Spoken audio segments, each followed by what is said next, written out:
네, 안녕하세요. 공짜면접입니다. 앞선 8강까지는 이제 직무 면접과 회사에 대해서 분석하는 방법을 말씀드렸고요. 오늘 9강에서는 많은 취준생분들이 어려워하고 계시는 인성 면접과 기타 면접과 관련된 팁, 그리고 많은 분들이 면접을 준비하시면서 중요하게 생각하시는 비언어적인 요소, 비내용적인 요소와 멘탈, 그리고 마지막 취업 조언을 말씀드리면서 9강을 마쳐보도록 하겠습니다. 인성면접 접근 방법 3가지 말씀드리고 그러한 접근 방법에 따른 이론적인 내용 그리고 답변을 어떻게 녹여내셔야 되는지 플러스 기출 질문으로 말씀을 드리겠고요. 다음으로 마지막으론 경험 정리 어떻게 하셔야 되는지 그리고 비내용적인 요소와 멘탈 어떻게 준비하셔야 되고 취업과 관련된 면접과 관련된 조언 어떤 것들이 있는지를 말씀을 드려보도록 하겠습니다. 인성면접에 대해서 말씀을 드릴 텐데요.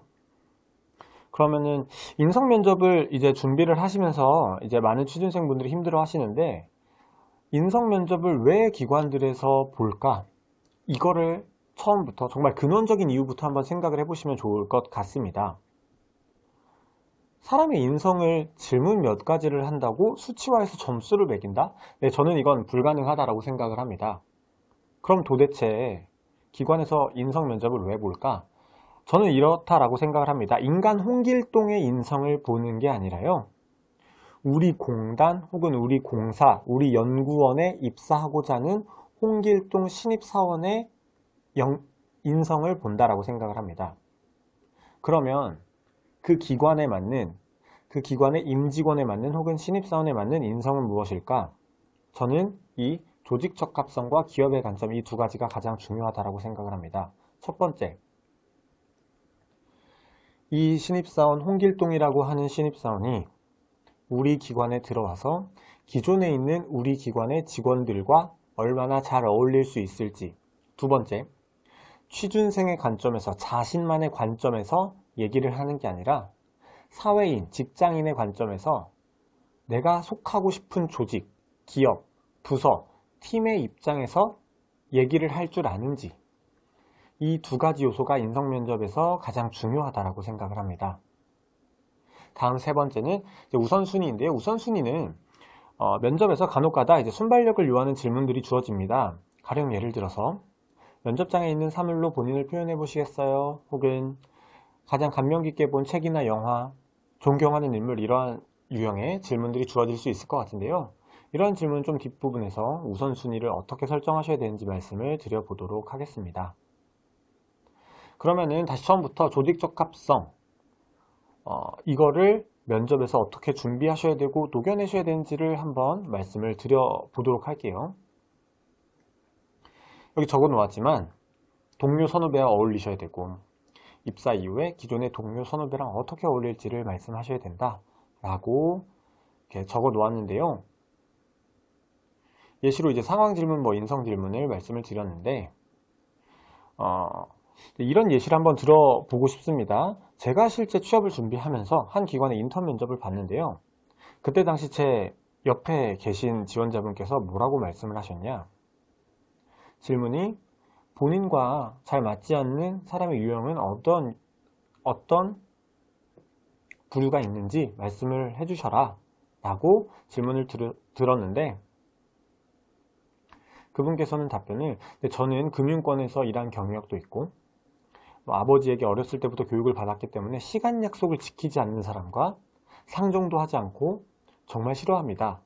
같이 어떠한 것도 하지 않고 말도 섞기 싫어합니다. 이런 식으로 상당히 강하게 세게 얘기를 하셨습니다. 그러한 성향 자체가 나쁜 건 전혀 아닙니다.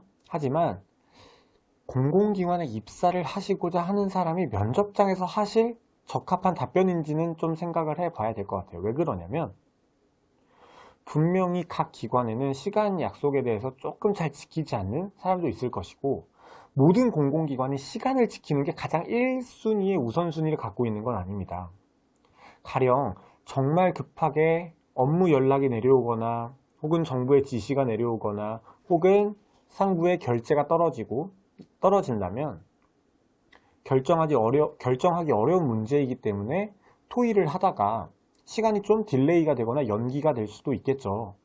그렇다라고 마감 기한 못 지켰다고 막 불같이 화를 내고 누군가에게 짜증을 낸다면 그건 조직 내에서 좀 불협화음이 발생할 수 있는 부분인가 동시에 뭔가 회사 안에서 기존에 존재했던 뭔가 톱니바퀴가 좀 맞물리지 않고 뭔가 어긋날 수 있는 부분이 될 수가 있겠죠.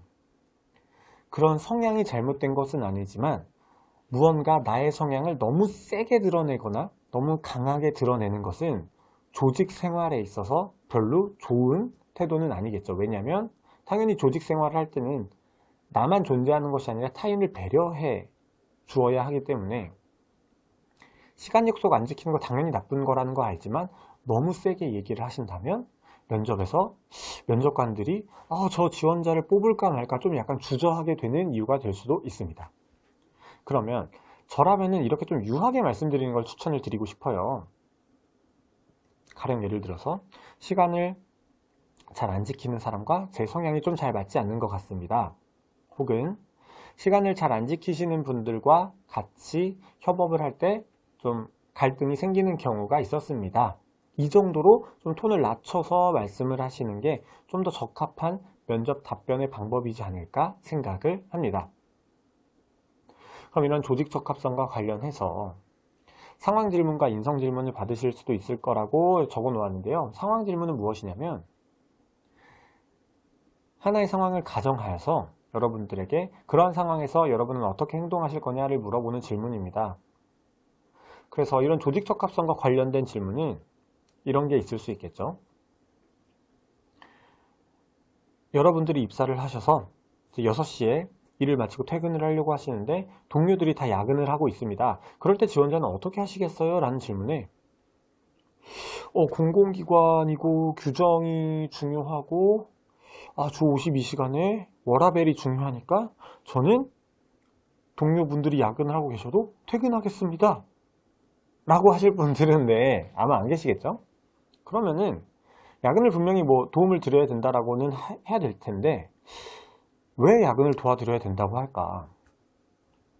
제가 막내이기 때문에 혹은 저는 신입사원이니까 가장 일찍 출근해서 불을 켜고 가장 늦게 퇴근하면서 사무실에 불을 끄는 사람이 되어야 될까?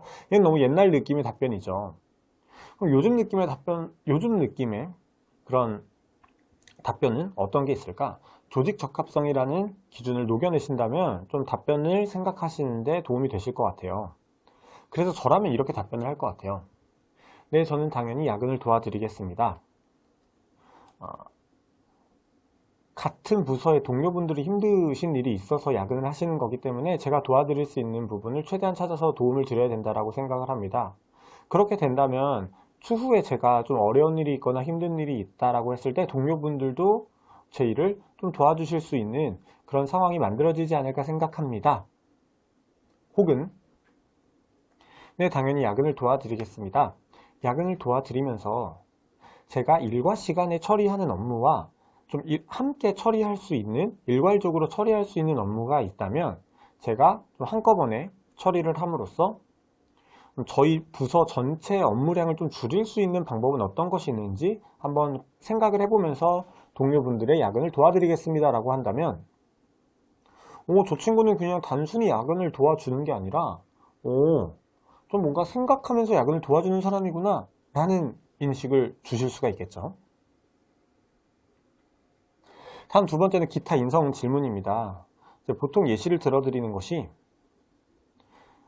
지원자분께서는 혹은 여러분들께서는 취업 준비하시는 거 말고 자기계발로 평소에 하고 계신 거 어떤 거 있으세요? 이런 질문에 보통 이제 운동하시고 계시는 걸 좀 이야기를 하시는 분들이 많으세요.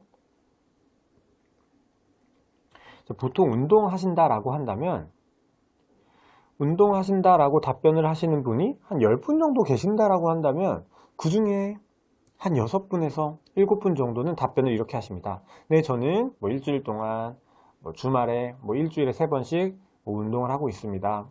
운동을 하며 취업에 대한 스트레스를 취업으로 인해 받는 스트레스를 날리고 뭔가 체력을 기르고 있습니다 라고 말씀을 하시는데 체력을 기른다 라고 하시면 사실 뭐 여성분들은 그나마 좀 어필이 되거나 혹은 이제 교대 근무를 하는 회사라고 한다면 좀 이제 어필이 좀 될 수는 있으나 일근 근무를 하는 회사이거나 남성분들이라고 한다면 체력을 기른다라는 건 사실 전혀 어필이 되지 않습니다. 그냥 자기 개발? 운동하고 있습니다. 그러시구나. 끝인데요. 별로 사실 약간 좀 아쉬운 답변이 될 수 있겠죠.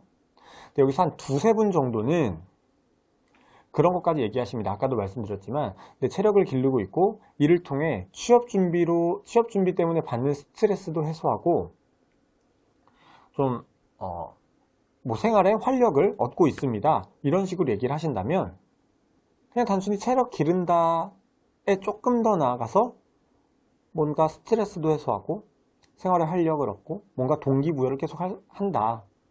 건강한 생활 습관을 만들고자 노력한다. 이런 거라면 뭐 체력을 기른다보다는 어쨌든 무언가 한 가지를 얘기하시긴 하시는 거죠.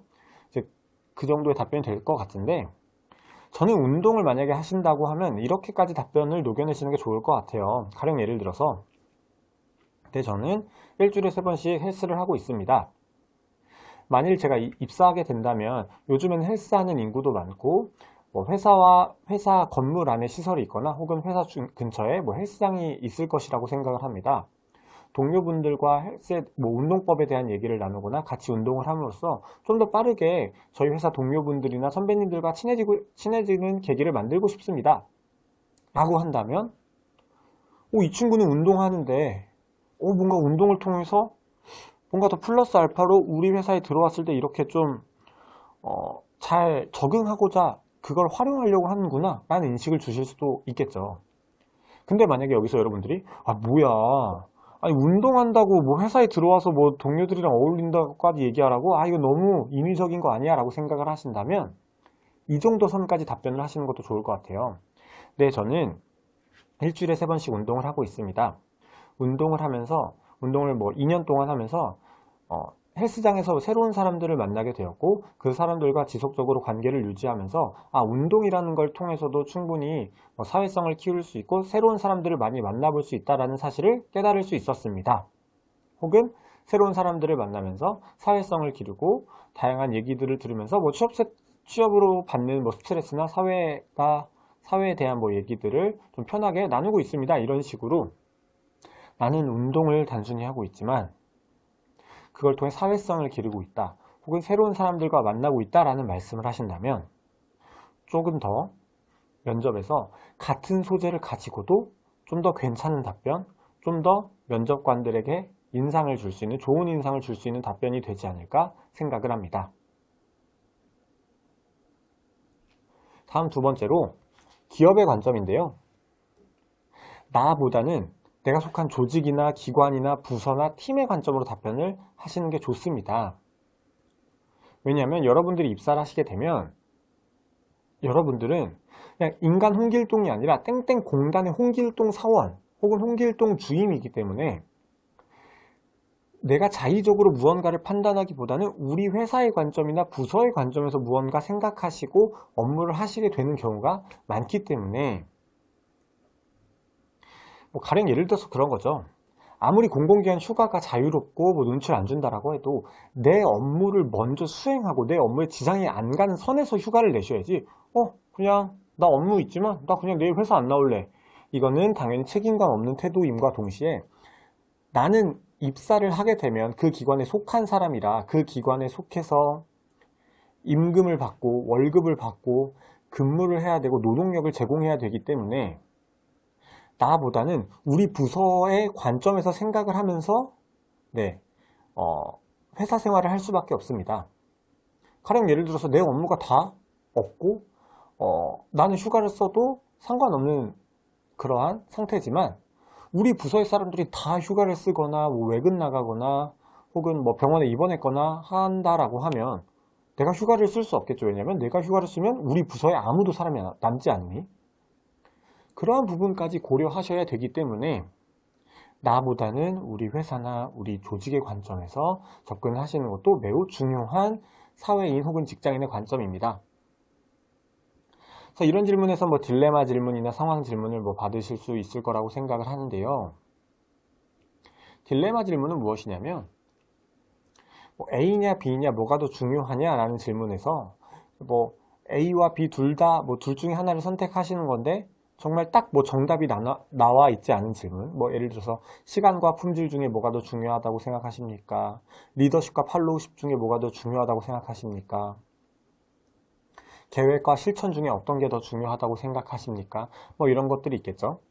그럼 그러한 질문들에는 답변을 무엇을 하는 게 A냐 B냐를 선택하는 게 중요한 게 아니라 왜 A를 선택했고 혹은 왜 B를 선택했냐가 더 중요할 수가 있겠죠.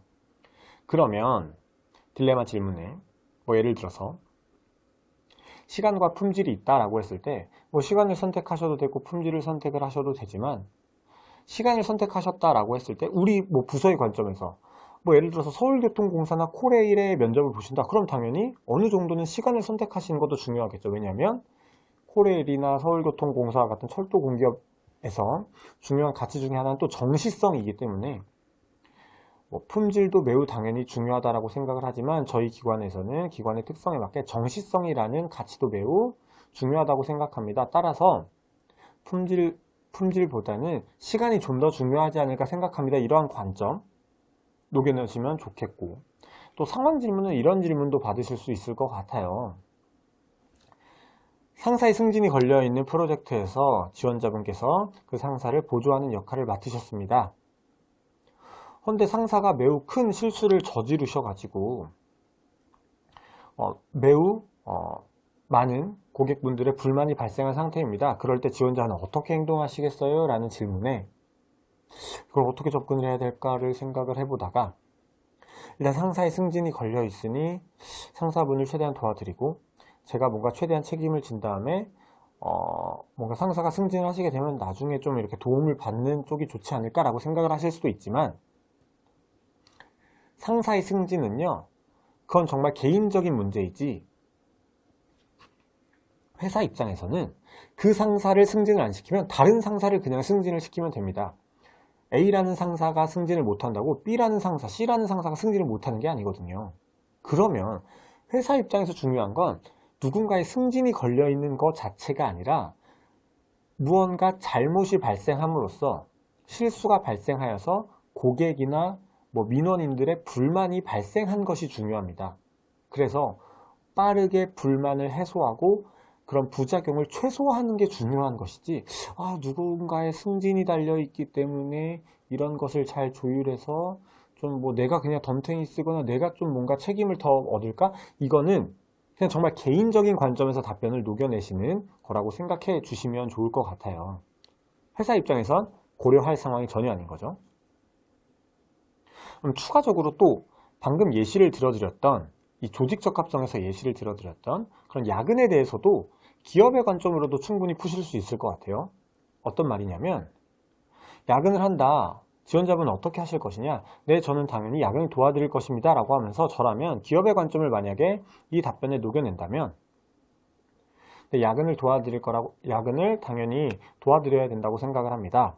야근을 도와드리면서 저희 부서에서 왜 야근이 발생했는지를 한번 깊게 고민해보고, 제가 향후 10년 혹은 15년 뒤에 관리자로 올라가게 된다면 부서 간의 야근이 좀 균등하게 혹은 발생하지 않을 수 있는 방법은 어떤 것이 있을지를 좀 깊게 고민해 보겠습니다 라고 한다면, 이 지원자는 야근을 그냥 야근이 있으니까 야근해야지 이게 아니라 야근이 왜 있을까? 야근을 없애려면 어떻게 하면 좋을까?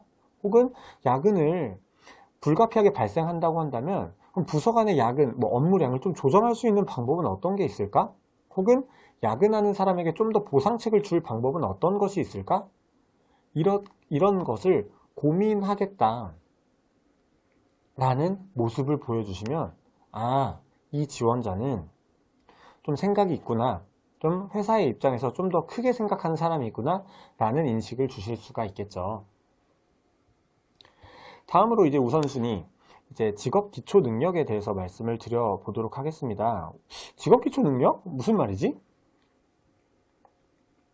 직업 기초 능력이라고 하는 건 여러분들이 자소서 말씀드렸었던 수업에서 좀 간단하게 언급을 하고 넘어갔지만, 필기를 공부하실 때 여러분들이 이 직업 기초 능력 공부하시죠? 네. 의사소통 능력, 뭐 문제 해결, 자원관리, 대인관계, 자기개발, 뭐 직업윤리 이러한 직업 기초 능력을 공부를 하실 텐데요. 7강과 8강에서 여러분들한테 말씀드린 것처럼 여러분들이 분명히 무언가 어떤 역량을 준비를 하실 거라고 생각을 합니다. 그 기관의 면접을 준비하시면서. 그러면 가장 최근에 감명 깊게 본 영화나 존경하는 인물 혹은 면접장에 있는 사물로 본인을 표현해봐라 라고 했을 때 존경하는 인물로 손흥민이나 김연아 선수를 뽑는다. 답변이 이상할까요? 야, 손흥민을 존경해? 야, 손흥민 걔 몇 살이야?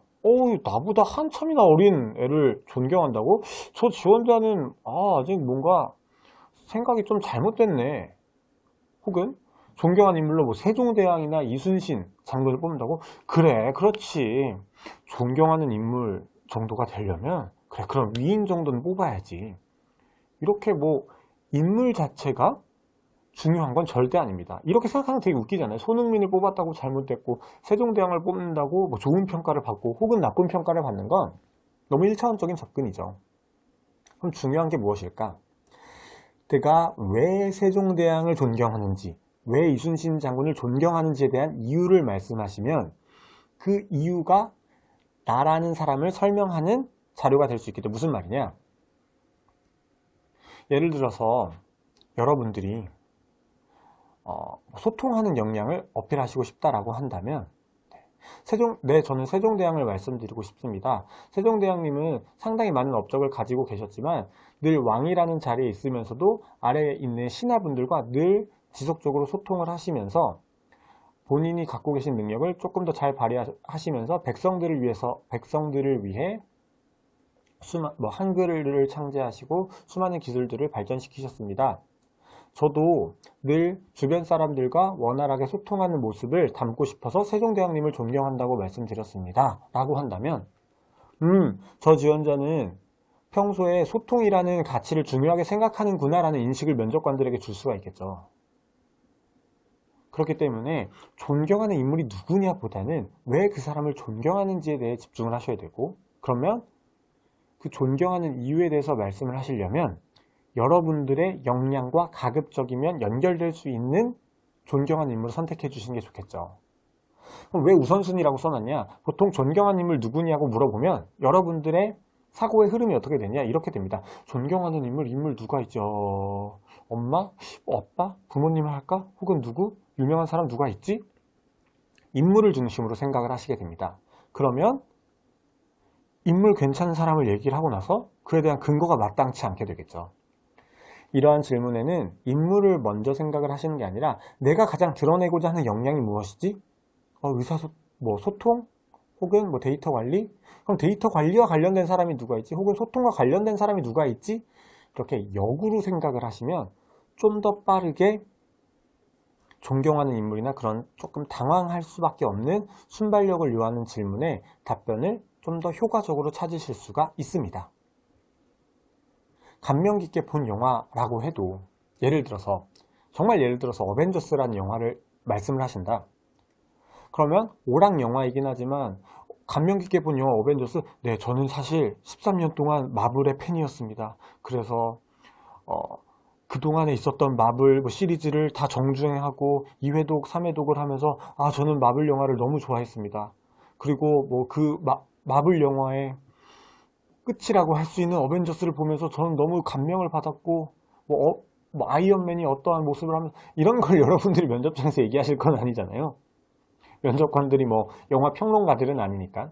그럼 어벤져스라는 영화를 만약에 선택을 하셨다면 왜 어벤져스를 감명 깊게 봤는지, 각자 큰 힘을 갖고 있는 히어로들이 타노스라는 매우 힘이 센 악당이랑 대결을 했을 때는 무참히 짓밟히고 패배를 했지만, 그런 영웅들이 각자 힘을 합쳐서 협업을 해서 시너지를 발휘하니 그런 악당을 물리칠 수 있었다. 그런 걸 보면서 한 명 한 명의 힘이 매우 강하다라고 해도 협업을 하게 되면 무언가 시너지를 발휘할 수 있다는 걸 매우 흥미롭게 보면서 어벤져스라는 영화가 오락 영화로도 상당히 재밌었지만 저의 뭔가 인생에 있어서 큰 메시지를 전달해 주었다. 이런 식으로 답변을 하셔도 전혀 문제가 없겠죠. 중요한 것은 여러분이 어떠한 모습을 드러내고 싶은지, 그럼 그러한 모습은 여러분들의 역량이 기반이 되어야겠죠. 그러면 7강과 8강에서 말씀드렸던 그런 여러분들의 역량이 잡혀있고 확실하게 정리가 되어 계셔야 예상치 못한 질문들에 대한 답변을 여러분들이 덜 당황하고 잘 준비가 되어 있는 답변을 통해서 면접관들에게 어필을 하실 수가 있겠죠. 물론 말이 쉽지 당연히 면접장에 들어가시면 당황하실 수밖에 없지만 면접장에서 당황을 아예 안 할 수 있고 긴장을 아예 안 할 수 있는 방법은 저는 사실 없다라고 생각을 합니다. 어떻게 긴장이랑 당황을 하나도 안 하겠어요? 긴장이랑 당황을 안 하다가도 예상치 못한 질문, 내가 준비하지 않은 질문을 받게 되면 사람은 누구나 당황하고 긴장할 수밖에 없습니다. 그러면 제가 보통 면접 수업에서 이제 여러분들에게 좀 말씀을 드리는 방향은요, 면접에서 긴장을 안 하는 법을 말씀을 드리는 게 아니라 긴장을 함에도 당황을 함에도 준비한 답변을 말씀하실 수 있게끔 그러한 부분을 지향해서 수업을 진행하고 있습니다. 그리고 보통 그렇게 준비가 잘 되어 계시면 평소에 긴장하시는 것보다는 훨씬 덜 긴장하시더라고요. 이렇게 답변하시는 방법을 말씀을 드렸고, 그럼 기출 질문이 있겠죠. 뭐 다양한 유형의 질문이 있습니다. 상사의 부당한 지시, 부서장과 사수의 의견이 다를 때 커뮤니케이션 실패 사례, 성실성을 발휘한 경험, 다양한 질문들이 있는데요. 전 가장 중요하다고 생각할 수 있는 상사의 부당한 지시, 어떻게 보면 좀 빈출 질문이죠. 상사의 부당한 지시와 상사가 비리를 저질렀을 때 이 두 가지를 가지고 여러분들에게 좀 간단하게 설명을 드려보도록 할게요. 상사의 부당한 지시는요, 이게 누가 봐도 부당한 지시인지 혹은 그냥 정말 나한테만 부당한 지시인지를 한번 좀 판단해 보실 필요가 있습니다. 가령 예를 들어서 입사를 했는데 사수가 있음에도 불구하고 우리 팀장님이나 부장님이 계속 저한테만 일을 시키시는 거예요. 아니, 사수도 있는데 왜 나한테 일을 다 시키는 거야? 내 입장에서 매우 부당할 수가 있겠죠? 하지만 생각을 해보니, 시간이 지나다 보니 그 상사가 육아휴직이 예정되어 있거나 곧 인사 발령이 예정되어 있었던 거예요. 그러다 보니까 어쩔 수 없이 내가 그 다음 부사수로서 일을 맡아야 되기 때문에 나한테 일을 시키셨던 거고, 혹은 그런 사정이 없더라도 팀장님이나 부장님의 관점에서 신입사원한테 일을 열심히 배워놔야 나중에 회사 생활할 때 편할 수 있다라고 판단을 해서 나한테 업무를 많이 주는 상황일 수도 있겠죠. 그렇게 된다면 내 입장에선 조금 그때 당시에는 부당하다라고 생각을 할 수 있으나 돌이켜보니 그게 나한테 혹은 우리 조직에 올바른 방법이었을 수도 있어서 이게 누가 봐도 부당한지 내가 생각했을 때 부당한지를 일단 한번 생각해 보시는 태도가 중요하고요. 그 다음에 누가 봐도 부당한 짓이다라고 한다면 부당한 지시를 이제 받으시게 되면 보통은 그 상사분이랑 직접 얘기를 하겠다, 동료분들에게 조언을 받겠다, 이렇게 말씀하시는데요. 사실 어떠한 방법이 됐든 다 나쁜 방법은 아닙니다. 하지만 중요한 거는 상사의 부당한 지시가 발생을 했을 때 그것도 조직 적합성 혹은 기업의 관점에서 여러분들이 생각을 해 보셔야 될 것 같아요. 내가 부당한 지시를 받았지만 내가 그러한 상황을 통해서 뭔가 좀 발전하려면 어떤 게 있을까? 혹은 나만 그런 부당한 지시를 받는 게 아닐 텐데 내 후배들 혹은 내 동료들, 내 동기들이 그런 비슷한 상황이 발생한다면 내가 어떻게 도움을 줘야 될까? 이런 관점으로 접근을 하시면 좋을 것 같아요. 그래서 저라면 여러 가지 답변의 방법이 있겠지만 저라면 그러한 부당한 지시를 왜 그 상사분께서 하셨는지를 좀 깊게 고민을 해보고 제가 그 상황에서 최대한 스트레스를 받지 않고 업무 능력을 키울 수 있는 방법이라던가 혹은 그러한 상황을 잘 기억해 뒀다가 저와 비슷한 상황을 갖고 있는 동료분들에게 조언을 해주거나 혹은 제가 그 상사분과 비슷한 위치에 갔을 때 제가 후배들을 어떻게 대해야 되는지 그런 태도적인 부분을 좀 깊게 고민해 보겠습니다 라고 하는 것도 나쁜 답변은 아닐 것 같아요. 그러면 두 번째로는 이제 상사가 비리를 저지르는 것을 목격했을 때는 어떻게 해야 되냐? 부당한 지시하고 비리는 좀 구분하실 필요가 있습니다. 부당한 지시는 뭐 예를 들어서 뭐 요새는 뭐 직장 내 괴롭힘, 뭐 갑질 금지, 그래서 뭐 퇴근 후에 카톡만 해도 좀 뭐 갑질이 될 수 있고 괴롭힘이 될 수 있기 때문에 좀 이제 부당한 지시가 좀 뭐 규정을 어긴 것하고도 좀 연결될 수 있긴 하지만 비리는 말 그대로 법을 어기는 것이기 때문에요. 무조건적으로 개선해야 되고 고쳐야 되는 부분입니다. 그래서 상사가 비리를 저질렀다? 제가 신입사원이기 때문에 잘못 안 것일 수 있어서 동료들에게 물어보고 그게 정말 비리가 맞는지 확인을 한번 하셔야 되지만 정말 비리라면 그것은 무조건 고치셔야 돼요. 왜냐하면 비리는 지금 당장 만약에 고치지 않는다라고 해도 추후에 그게 발견되면 그 상사뿐만이 아니라 그냥 정말 선량하게 노력하고 있는 기존에 있는 우리 회사 동료들에게도 피해가 갈 수 있고, 더 나아가서는 우리 기관뿐만이 아니라 전체 공공기관들의 이미지나 신뢰도에 안 좋은 영향을 끼칠 수 있기 때문에 상사의 비리는 부당한 지시와는 조금 구분하셔서 무조건 해결하고 무조건 바로 잡으셔야 된다라고 얘기를 해 주시는 게 좋고요. 다만 여기서 한 가지 포인트는 상사의 비리를 저질렀을 때 이거를 가급적이면 대외로 알린다라고 하는 답변은 좋지 않아요. 왜냐면 나는 이 회사에 신입사원으로 들어가고 싶은 사람이잖아요. 그러면 내부자의 논리로 답변을 풀어 주셔야 돼요. 외부로 알린다? 외부로 알린다, 뭐 언론사에 알린다, 혹은 뭐 감사원이나 권익위원회에 신고한다, 이렇게 답변을 하시면, 혹은 면접관들도 물어볼 수 있겠죠. 외부에 알리면 그러한 상황이 빠르게 해결될 수 있는데 왜 외부에 알리지 않느냐라고 꼬리 질문을 할 수 있겠지만, 외부에 알리게 되면 방금 말씀드렸던 대로 기존에 있는 동료분들이나 혹은 우리 기관의 이미지에 너무 심대한 안 좋은 영향이 끼쳐질 수 있어서 최대한 내부적으로 해결하는 게 올바르다고 생각합니다. 이런 관점을 가지고 답변을 하시는 게 좋습니다. 그래서 뭐 동료의 조언을 구하시든 다른 상사분에게 말씀을 하시든 뭐 부장님이나 더 높은 상사에게 도움을 요청하시든 여러 가지 방법이 있겠으나, 중요한 건 가급적이면 내부적으로 문제를 해결하시는 게 가장 베스트이다 라는 부분 말씀을 드리고 싶습니다. 시간이 된다면 뭐 이러한 질문들부터 해가지고 갖고 있는 뭐 경험과 관련된 경험 면접은 어떻게 준비를 하셔야 되는지, 또 인성 면접 질문이 얼마나 많이 있겠어요. 의사소통, 뭐 대인관계, 순발력, 뭐 상황 질문 다 말씀을 드리고 싶지만 시간의 한계가 있기 때문에 이런 기초적인 부분에 대해서만 말씀을 드리고 넘어가도록 하겠습니다. 면접에 맞는 경험 정리 방법을 말씀드릴게요.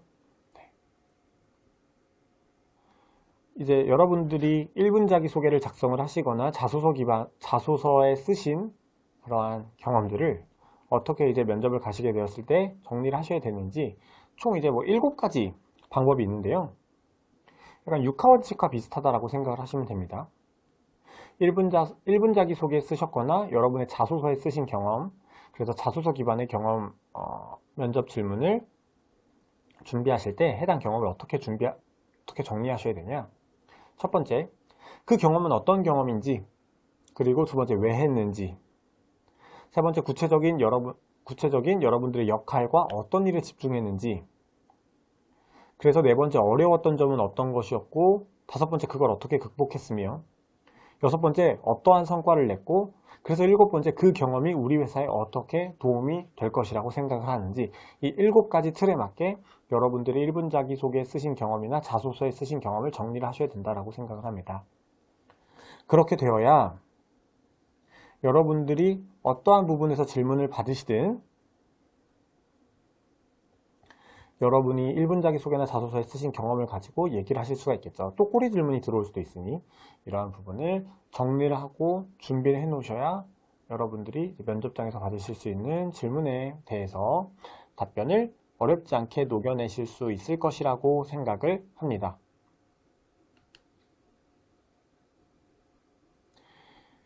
이제 면접에 있어서는 거의 마지막 부분입니다.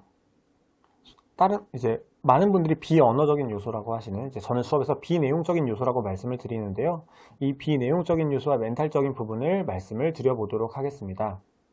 그러면 이제 본 수업은 거의 마무리가 되고요. 그럼 이제 팁 말씀드리고, 그 다음에 이제 다음 강의에서 이제 흔히들 궁금해하시는 좀 Q&A, FAQ에 대해서 진행을 하면 마무리가 될 것 같은데요.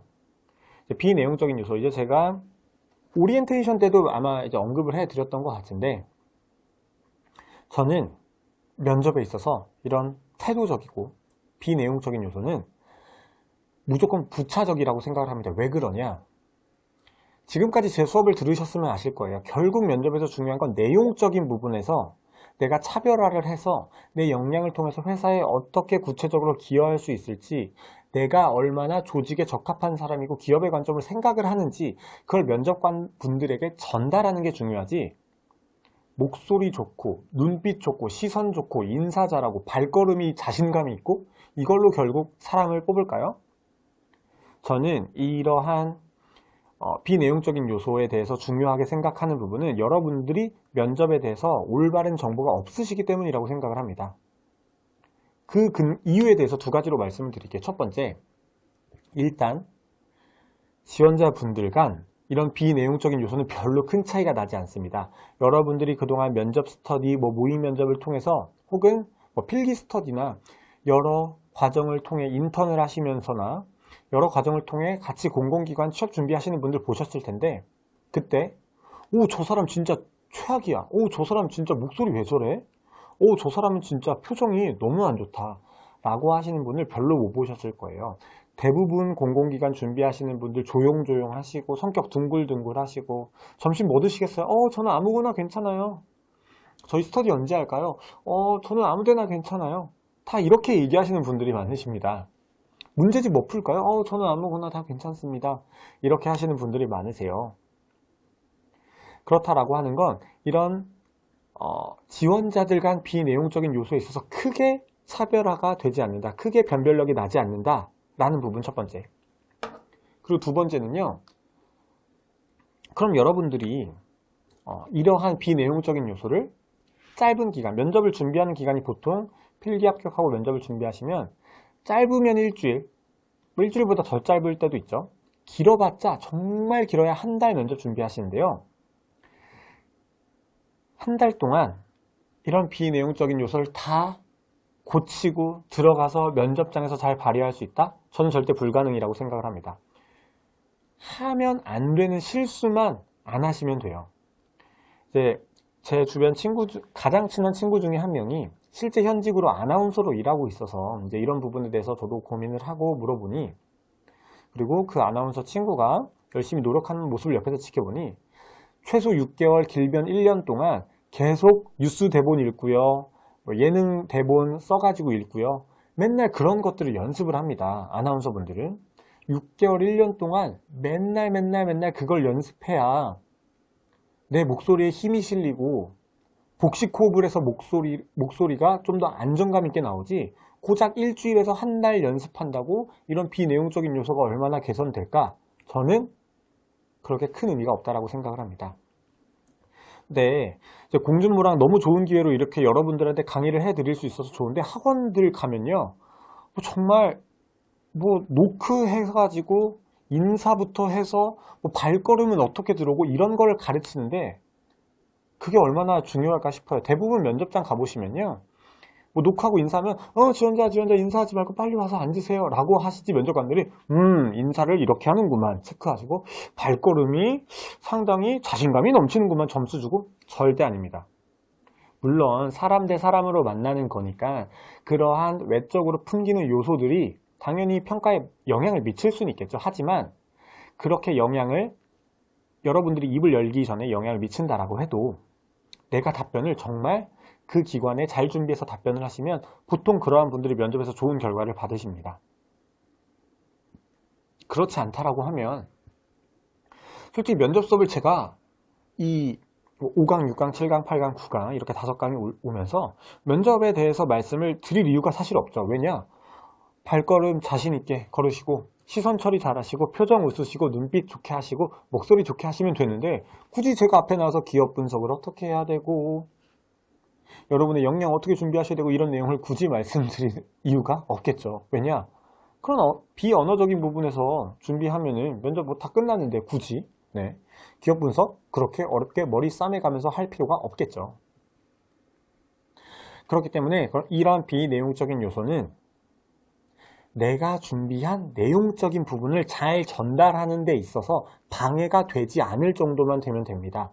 그러한 관점으로 접근해 주시고요. 첫 번째, 복장은요. 가장 무난하고 다수가 선택할 의상 입으시면 돼요. 공공기관이기 때문에 이러한 비내용적인 요소에서 튀는 사람을 되게 싫어합니다. 예를 들어서 남자분이신데 정장 바지인데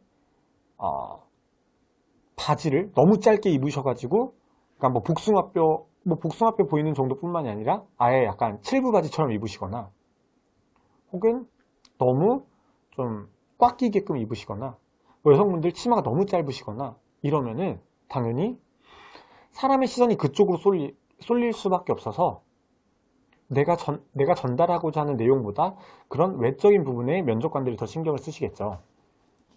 예를 들어서 면접 정장을 입으셔야 되는데 여러분들이 막 패턴이 화려하게 가 있는 정장을 입고 면접장에 들어가시면 면접관들이 여러분이 말씀을 뭘 하시든 옷에 계속 신경을 쓰실 수밖에 없겠죠. 그래서 가장 무난하고 다수가 선택할 의상을 입으시면 되고, 두 번째, 목소리는 크게 하셔야 되는데 크게 하셔야 되는 게 막 소리를 지르라 이런 건 아니고요. 크게 하셔야 되는 이유는 내가 내용을 정말 완벽하게 퍼펙트하게 준비를 했는데 면접관들에게 들리지 않게 네 안녕하십니까 저는 몇 번 지원자 누구입니다. 그럼 면접관분들이 한두 번 정도는 지원자 뭐라고 하셨어요? 좀 더 크게 얘기해 주시겠어요? 하겠지만 계속 지원자분께서 조그맣게 얘기하시면 그냥 이제 포기하고 굳이 더 물어보지도 않겠죠. 그렇기 때문에 목소리가 어쨌든 전달이 돼야 된다 라는 관점에서 크게 얘기하시는 게 좋고, 다음 대화하듯이 얘기하셔야 된다라는 건 이런 겁니다. 가끔씩 면접장 가시면 되게 딱딱하게 얘기하시는 분들 계세요. 네 안녕하십니까 저는 몇 번 지원자 누구입니다. 무조건 다 단아가로 얘기하시는 분들 계신데요. 남성분들 굳이 다 단아가로 얘기 안 하셔도 돼요.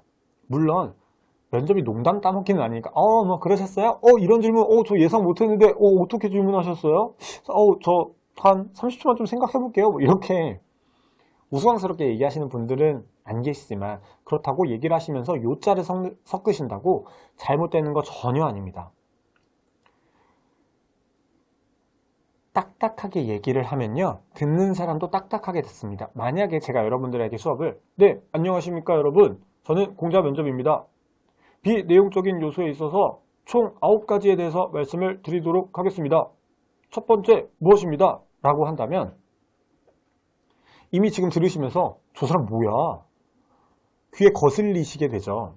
따라서 말은 최대한 자연스럽게 대화하듯이 하시면 되고, 그러면 어느 정도 대화하듯이 얘기를 하셔야 되냐, 뭐 대학생활 하셨으면 뭐 아르바이트 하셨을 때 뭐 사장님, 뭐 점장님, 점주님, 혹은 학교 교수님, 혹은 인턴 하셨으면 뭐 부장님, 차장님한테 얘기하시는 정도로 얘기하시면 돼요. 너무 딱딱하게 얼어서 얘기하실 필요 없다라는 점. 다음 세 번째, 자세는요. 엉덩이를 의자 뒤에 떼고 앉아라 라고 하는 부분은 등받이에, 이걸 등받이라고 표현을 해볼게요. 등받이에 허리를 딱 이렇게 대고 앉으시면요. 사람인 이상 면접이 길어질수록 좀 자세가 이 등받이에 기대게 됩니다. 그러면 자세가 좀 무너지겠죠. 흐트러지고. 따라서 의자에 앉으실 때 등받이가 있으면 등받이에 등을 좀 떼고 허리를 떼고 앉으셔야 자세를 계속 긴장한 자세를 유지하실 수가 있습니다. 다음 네 번째, 인사는요. 사실 인사도 별로 중요하지 않은 이유는 대부분 이제 막 들어오셔서 다대다 면접 같은 경우에는 뭐 차려 경례 뭐 안녕하십니까 하시는데 면접관 분들이 대부분 지원자분들 인사하지 마시고 그냥 빨리 앉으세요 편하게 앉으세요 이렇게 얘기하시거나, 인사하셔도 그냥 서류 보고 계시거나 이런 경우들이 많아서 인사를 하는 게 그렇게 절대적이진 않지만 보통 인사 예절은 이렇다라고 해요. 안녕하십니까 이렇게 말씀하시면서 고개를 숙이시는 게 아니라 안녕하십니까 말씀하시고 고개 숙이고 올리시는데 3초 3초는요 고개 숙이는데 3초 올리는데 3초라고 하더라고요. 이런 부분 참고하시고요. 다음 이제 다섯 번째, 표정은요. 이제 요새는 코로나 때문에 이제 마스크를 쓰고 하는 경우가 많이 있긴 하지만 마스크를 만약에 안 쓰시고 한다고 한다면 미소를 지어주시는 게 좋은데요. 미소를 만약에 짓는 게 내가 너무 어렵다 라고 한다면 내가 답변할 때 말이 끝날 때 정도에만 좀 가볍게 미소를 띄워주시는 정도라도 노력해 주시면 좋을 것 같아요. 왜 그러냐면, 왜 이런 말씀을 드리냐면 면접관 분들도 다 아시거든요. 이 상황이 매우 긴장되고 힘들고 어렵다라는 걸 누구보다 잘 아시기 때문에 미소 짓는 게 힘들다라는 걸 아십니다. 하지만 미소를 지으려고 노력하는 모습을 보시는 거거든요, 면접관 분들은. 그래서 정말 막 활짝 웃는 게 너무 힘드시다라고 한다면 그냥 말씀 끝에 그냥 약간 미소 정도 지어주시는 것만 해도 충분하고요. 다음 6번째 시선 처리는요. 저는 면접은 대화다라고 생각을 합니다. 그렇기 때문에 시선 처리를 할 때 어떻게 하셔야 되냐? 예를 들어서 4분의 면접관 분들이 이렇게 앉아 계신다라고 한다면 분명히 저에게 질문한 면접관 분들이 계실 거예요. 그러면 제가 답변을 할 때는 저한테 질문한 면접관을 위주로 보면서 네, 뭐 어쩌고저쩌고 답변을 하셔야 됩니다. 하지만 면접장은 이 면접관과 저와의 1대1로 대화하는 장소가 아니기 때문에 이 면접관을 보시면서 얘기를 하시다가 한 번 정도는 다른 면접관들을 이렇게 두루두루 보시면서 네, 저는 여러분들한테도 신경 쓰고 있습니다 라는 걸 보여주시면서 한 번 시선을 주신 다음에 다시 저한테 질문한 면접관에게 시선을 주시면서 대화를 이어나가시는 게 좋고요. 내가 답변을 하지 않을 때는 어떻게 해야 되냐? 어떠한 면접관이 내 옆에 있는 지원자에게 질문을 하면 그럼 서로 이제 아이 컨택을 하시면서 이제 대화를 하고 계실 거예요. 면접관과 지원자가. 그러면 질문을 안 하고 가만히 있는 면접관들이 계시겠죠? 그럼 그런 면접관 분들 좀 이렇게 골고루 쳐다봐 주시면 됩니다. 여기서 주의하셔야 될 점. 경청한답시고 토론 면접 아닌 이상, 토론 면접은 당연히 지원자분들끼리만 하니까 다른 지원자 쳐다보셔도 되는데요. 토론 면접 아닌 이상 다른 지원자 얼굴 막 이렇게 쳐다보시면서 다른 지원자 얼굴 보시면서 막 이렇게 고개 끄덕이실 필요 전혀 없습니다. 오히려 방해가 되고 산만해 보입니다. 경청하는 모습을 보여주시려면 그냥 면접관 보시고요. 옆에 지원자가 뭔가 중요한 내용을 얘기한다 싶으면 그냥 그때 고개 끄덕여 주시면 됩니다. 그 정도만 하시면 돼요. 그럼 이제 시선 처리에서 중요한 거는 그런 것들이 있어요. 면접관 눈을 봐야 됩니까? 눈 보는 거 부담스럽다. 그럼 뭐 인중을 봐야 됩니까? 미간을 봐야 됩니까? 이런 게 있는데 가장 최악은요. 이렇게 바닥을 보시거나 천장을 보시거나 양옆에 있는 구석을 보시는 거예요. 그러면 누가 봐도 지원자가 경청하지 않고 딴 생각하는구나, 자기 할 말 생각하는구나 처럼 보이겠죠. 따라서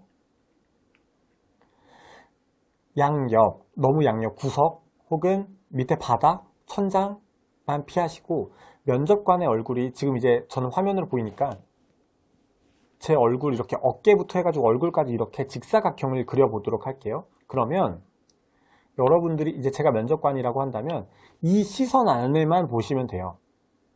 무슨 말이냐? 이마를 보셔도 되고 눈을 보셔도 되고 미간을 보셔도 되고 코를 보셔도 되고 인중을 보셔도 되고 입술을 보셔도 되고 어깨를 보셔도 되고 혹은 저와 다른 면접관 사이 공간에 이 얼굴과 얼굴 사이를 보셔도 됩니다. 무슨 말이냐? 시선이 이 근방에만 있으면 되지 꼭 어디를 보셔야 되는 건 절대 없어요.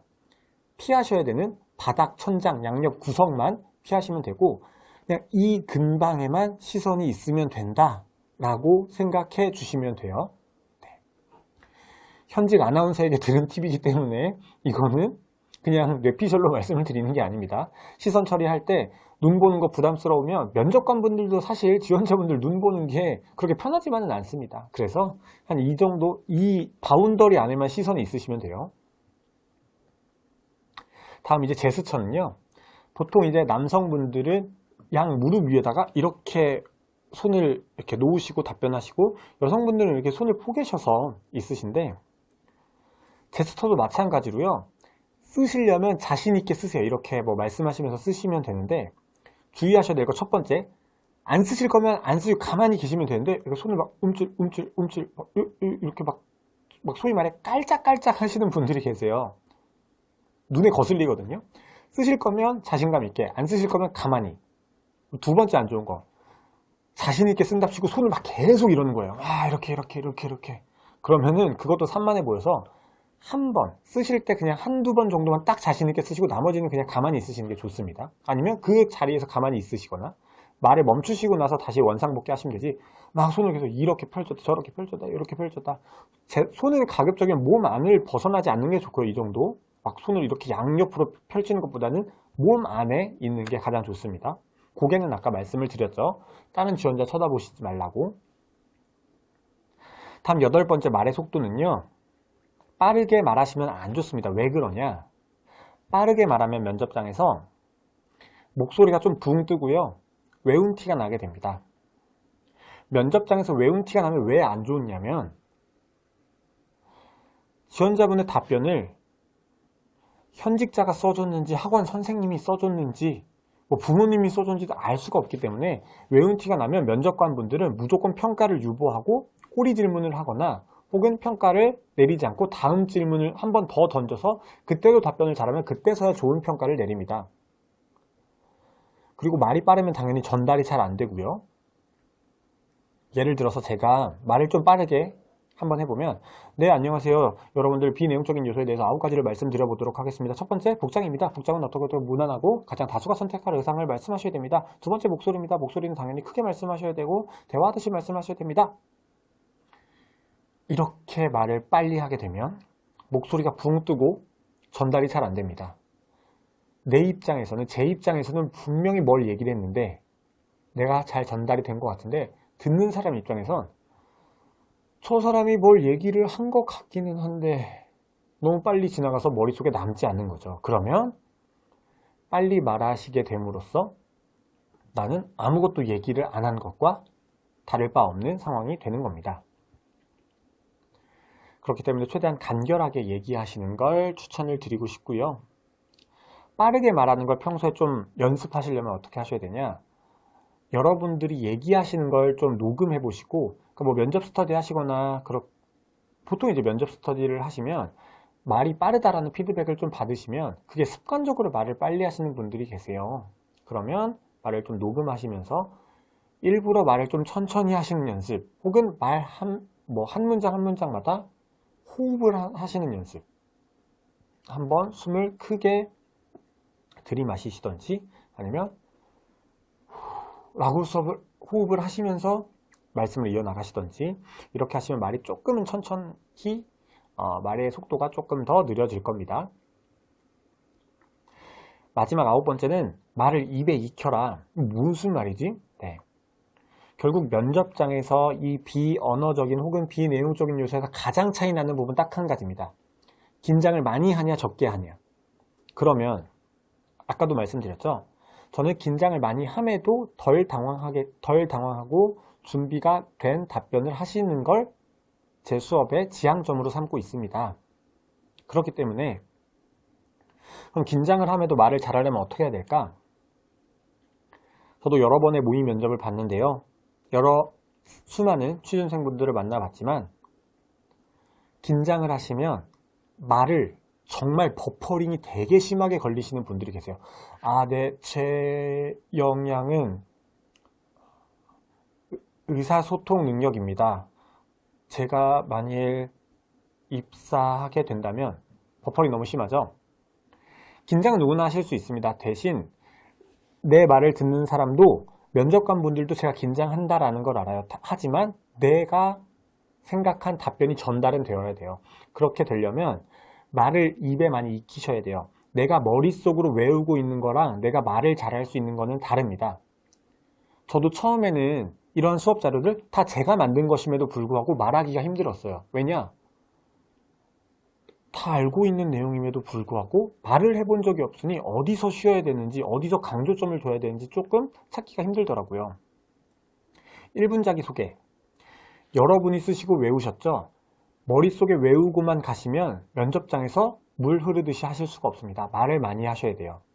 어려운 단어들, 어디에 강조점을 둬야 되고 어디서 숨을 쉬셔야 되고 어떻게 문장을 끊으셔야 되는지, 어디서 끊고 어디서 다시 시작을 하셔야 되는지 말을 많이 하셔야 내 입에 말이 익어서 자연스럽게 나오게 됩니다. 따라서 면접을 준비하실 때 면접 답변 생각하시면 그걸 말로 계속 얘기를 해보셔야 돼요. 그렇게 되어야 여러분들이 생각하시는 말 혹은 단어, 용어들이 입에 익으시고 입에 익으셔야 면접장에서 자연스럽게 나오게 됩니다. 마지막 멘탈적인 부분입니다. 멘탈적인 부분 크게 세 가지 말씀드리는데 첫 번째로 머리를 비우라고 말씀을 드립니다. 무슨 말이냐? 머리를 비워라. 멍 때려가지고 이렇게 있으라는 게 아니라요. 어차피 면접장에 딱 들어가는 순간 혹은 면접을 보는 그 건물, 회사의 건물로 들어가는 순간 내가 더 할 수 있는 건 없어요. 중요한 건 무엇이냐? 면접은 저는 대화다라고 생각을 합니다. 시험을 보는 정답을 얘기하는 테스트가 아니라 이 면접관 분들이 나한테 궁금한 걸 물어보고 내가 준비한 내용들을 바탕으로 이 사람들에게 털어놓고 얘기를 하는 자리라고 생각을 합니다. 면접장에서는 그렇게 내가 준비한 내용들을 바탕으로 얘기하는 거에 집중을 해도 모자란데, 예를 들어서 잡생각이 많아지시면 내가 대화하는 것에 집중을 못합니다. 가령 예를 들어서 내 목소리는 괜찮은가? 목소리가 잘 전달이 되나? 내 발음이 뭉개지진 않고 있나? 내 자세는 괜찮나? 내 시선 처리는 괜찮나? 내 복장은 괜찮나? 내 제스처는 괜찮나? 왜 저 면접관은 날 째려보지? 왜 저 면접관은 날 쳐다보지 않지? 여러 가지 생각을 하시면 가장 중요한 이 면접관이 나한테 어떤 질문을 했고 내가 어떤 답변을 해야 되는지에 대해서 놓치시게 됩니다. 유의하셔야 될 점 두세 가지. 내가 너무 말이 빠르다라고 했으니까 말을 조금만 천천히 하자. 내가 목소리가 좀 잘 안 들린다고 했으니까 목소리만 좀 크게 하자. 이 정도만 생각을 하시면 되고요. 나머지는 신경 쓰지 마시고 자세 조금 흐트러져도 제스처 조금 많이 써도 그것 때문에 면접에 떨어지시는 분은 없습니다. 따라서 여러분들이 얘기하셔야 되는 거에만 좀 집중해 주셨으면 좋겠고, 두 번째 자신감은 제가 실제로 취준생일 때 이러한 내용들을 사실 다 알고 준비하진 않았습니다. 저도 물론 면접 승률이 좋긴 했지만 그때 당시를 다시 돌이켜보면 정말 온전한 지식을 갖고 있진 않았었던 것 같아요. 그러다 보니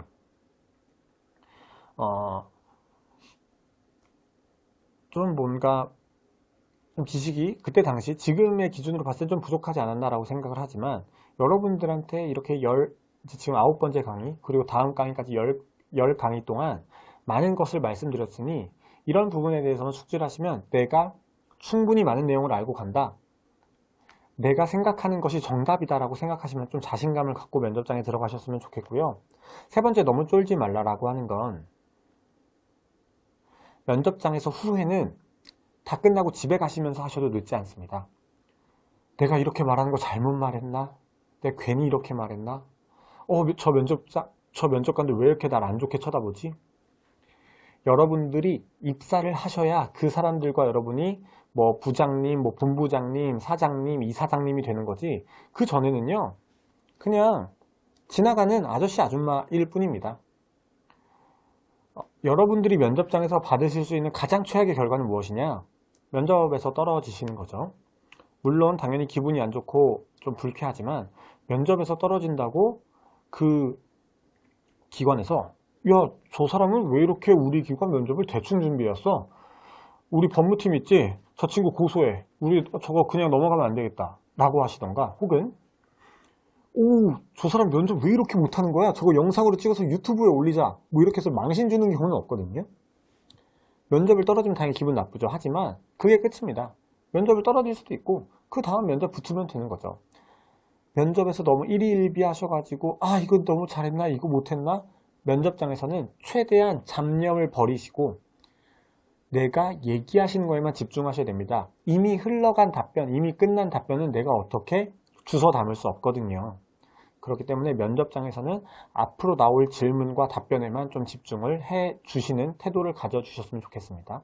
또 이러한 것들은 면접 스터디를 하시면서 좀 준비를 하시면 좋겠죠.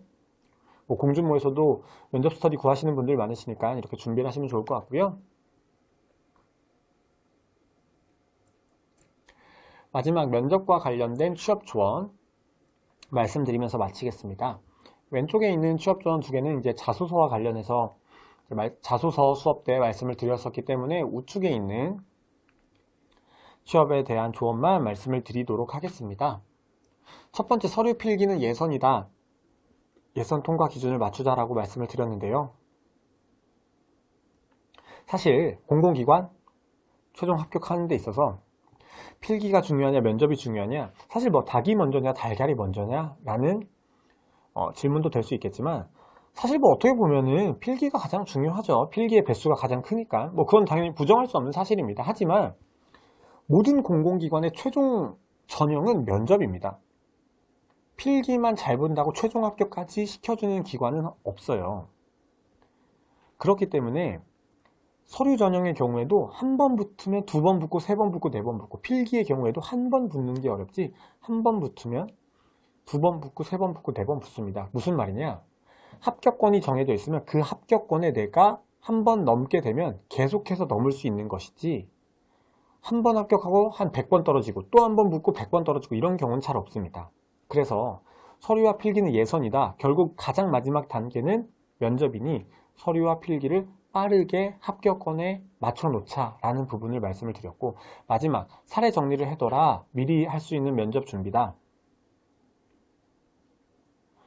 자소서 쓰실 때 사례 정리하라고 자소서 강의에서도 많이 말씀을 드렸습니다. 결국 면접장에서 얘기하실 수 있는 역량, 여러분들의 경험 다 자소서에서 쓰신 거 바탕으로 얘기하시죠. 자소서에 쓰는 경험과 면접에서 쓰는 경험이 다르다? 자소서에 쓰는 역량과 면접에서 쓰는 역량이 다르지 않습니다. 똑같습니다. 그렇기 때문에 자소서 쓰실 때 처음에는 시간이 조금 걸리실지언정 경험 정리, 역량 정리 잘 하시고요. 그걸 철저하게 꼼꼼하게 잘 하셔야 나중에 면접 가시게 되면 내 역량, 경험은 다 정리되어 있으니 기관에 대한 분석만 하시면 됩니다. 그래서 언제부터 면접 준비해야 될까요? 궁금해 하시는 분들 계신데, 뭐 당연히 정답은 없습니다. 하지만 뭐 당연히 가능하시면 미리 하시면 좋겠죠? 근데 필기도 준비하고 자소서도 써야 돼서 시간이 좀 부족하다. 그러면 자소서 쓰실 때 경험 정리할 때라도 좀 더 경험 정리를 꼼꼼하게 하시면 면접 준비하실 때 도움을 받으실 수 있을 것이다 라고 생각을 합니다. 거의 1시간 넘는 시간 동안 인성 면접에 대해서 말씀을 드렸습니다. 5강부터 9강까지 총 5강의 동안 사실 뭐 자소서 수업에서도 면접에 대한 내용을 좀 어느 정도 말씀을 드린 감이 있는데요. 물론 이제 10강에서 Q&A도 말씀을 드리겠지만, 여러분들이 면접을 준비하시는 데 있어서 제가 말씀드린 내용을 최대한 녹여내려고 하시고, 혹은 여러분들이 준비하시는 과정에서 공자 면접이 얘기한 걸 조금 더 녹여내려고 준비하려고 좀 더 내 답변에, 내 경험에 좀 더 믹스하려고 생각하신다면 조금 더 효과적으로 면접을 준비하실 수 있지 않을까 생각을 합니다. 사실 제가 말씀드린 게 공중부에 있는 합격 후기들에서 면접 후기들, 합격하신 분들의 면접 후기랑 비교한다면 그렇게 크게 차이 나는 점은 없습니다. 합격하시는 분들, 저도 이제 공중부에 들어서 합격 후기 요즘에도 많이 보고 있는데요. 대부분 다 기업에 대해서 많이 준비해가고 경험 정리 잘 하신 분이 붙으시더라고요. 근데 보통 기업 분석 어떻게 하시는지 모르고 경험 정리 어떻게 하시는지 모르니 그 방법론을 여러분들께 설명을 드렸습니다. 참고해 주시면 감사하겠고요. 그러면 이번 강의 마치도록 하겠고 마지막 10강에서 뵙겠습니다. 고생 많으셨습니다.